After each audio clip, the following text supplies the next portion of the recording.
La paraula al grup de Convergència i Unió per defensar tant el posicionament com l'esmena presentada. Sí, moltes gràcies, presidenta. En primer lloc, saludar els membres de la plataforma anticàrting que ens acompanyen avui aquí en aquesta comissió. Com ha dit el senyor Herrera, hem arribat a una transacció respecte a l'esmena que havíem presentat nosaltres i al text original que havia presentat el grup parlamentari d'Iniciativa per Catalunya. Nosaltres, perquè quedi clar i nítid, nosaltres estem a favor d'un circuit internacional de kàrting a Catalunya. I estem totalment a favor, però no així ni d'aquesta manera. No? De fet, la proposta d'iniciativa és una còpia de la proposta que vam presentar el grup parlamentari al juliol, el nostre grup parlamentari al juliol, però que al dissoldre's el Parlament no va poder ni discutir-se. No? I per tant la votarem a favor, més que res, per posar-hi coherència en aquest tema i en aquesta sala. No? Perquè jo celebro l'acord aconseguit amb Iniciativa per Catalunya, però clar, senyor Herrera, allò que diuen per favor, perquè és clar, si ara el circuit de kàrting es pot començar perquè només es tracta d'anar a retirar una llicència d'obres, qui ens hi ha portat fins aquí? El tripartit.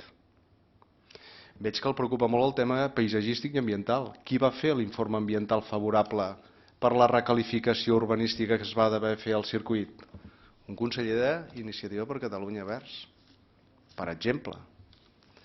Els ajuts ara no es poden donar perquè és en època de crisi, però l'ajut del Consell Català de l'Esport, la comunicació dient ja podeu començar les obres que teniu l'ajut és del 2010. El 2010 hi havia igual de crisi i 1.800.000 euros de subvenció. No?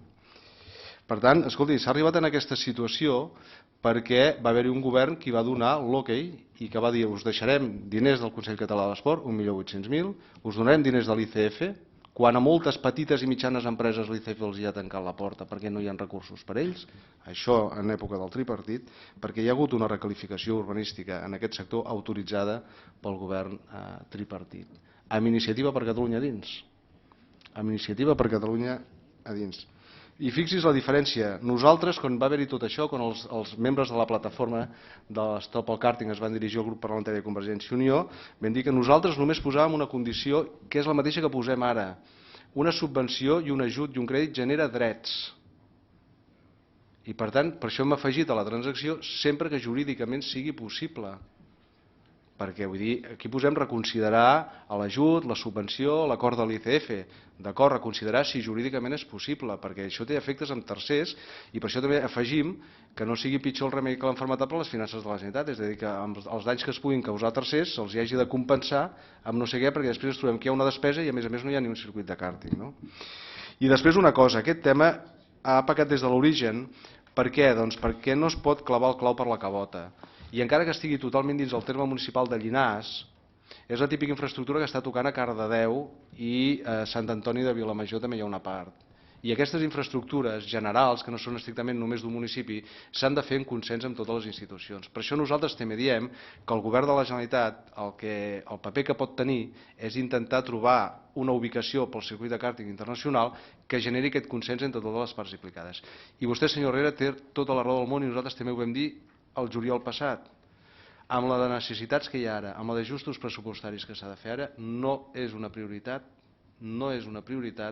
haver de donar aquests ajuts a un promotor privat, que és veritat que la Federació d'Automobilisme de Catalunya hi té una part, però és una part tan petita, amb uns beneficis tan concretats, que nosaltres entenem que hi ha altres necessitats a cobrir. Ara, per això nosaltres votarem a favor. Ara, demanem una mica de coherència. Nosaltres podem dir que votem el mateix ara que estem al govern que el que vam proposar que no estàvem a l'oposició, no és el mateix cas, i això m'ho haurà d'admetre, senyor Herrera, del que van fer vostès, perquè nosaltres els vam anar a buscar vostès per presentar conjuntament la proposició i ens van dir que no podia ser, que assumia la responsabilitat, sí, tinc els correus, que no podia ser. I per tant, nosaltres per coherència hi votarem a favor i també jo crec que el bo, i crec que els ajuntaments de Cardedeu i de Sant Antoni i Vilamajor agrairan, i han agraït és l'esforç que ha fet la força política d'Iniciativa per Catalunya i la nostra de posar-nos d'acord, perquè crec que hagués estat una mica ridícul que defensant potser el mateix no ens haguéssim posat d'acord i no hagués prosperat la iniciativa perquè tothom volia que es mantingués el seu text. Jo insisteixo, sempre que jurídicament sigui possible, I això és el mateix que jo vaig dir a la plataforma i el mateix que dic aquí, ho he dit a la plataforma i ho he dit als promotors i a l'Ajuntament de Cardedeu i a l'Ajuntament de Sant Antoni de Vilamajor. Res més i moltes gràcies, per això nosaltres, evidentment, amb la transacció votarem a favor. Moltes gràcies, senyor diputat.